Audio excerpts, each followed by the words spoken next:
The US and other Western countries have always been using the guise of democracy, freedom, human rights, and so on to constantly cultivate and win over democracy activists who will engage themselves in splitting and subverting China, so as to fight against China, which is with a different ideology.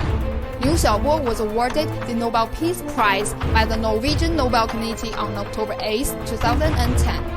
However, he was sentenced to jail by China's judicial authorities for inciting subversion of state power before the prize was announced. This prize to Liu has caused many doubts. Does he deserve it? I bet you will get a better understanding after you know him.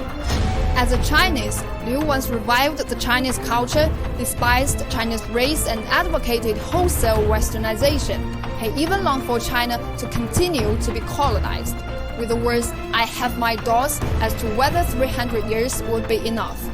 In addition, Liu, as a Nobel Peace Prize winner, is king on war. In his article titled "Victory to the Anglo-American Freedom Alliance," he praised the US-led post-Cold War conflicts as best examples of how war should be conducted in a modern civilization. Why is a so-called patriot claiming to defend democracy and human rights in China being paid by the US political organization? How qualified and sincere is a person who advocates colonial history and culture to talk about democracy and freedom? How does a man who so admires force, highly supports and praises war of aggression deserve the Nobel Peace Prize? So it can be seen that democracy is just Liu's excuse and lament as a traitor, and the Nobel Peace Prize is just a political reward thrown by the anti-China forces in the US and the West. Even after his death, Liu was constantly used by the US and Western forces. On July 13, 2017, Liu, who betrayed his country and sought glory, died. The US and the West hyped it up again.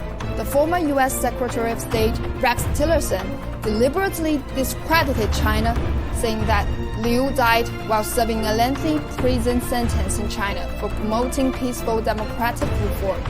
Nancy Pelosi, the House Democratic leader, glorified Liu and said he's one of the great moral voices of our time.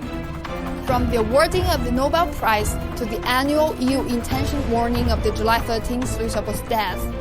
In fact, the US and the West have always been using democracy activists to discredit China's democracy and human rights, so as to curb China's development.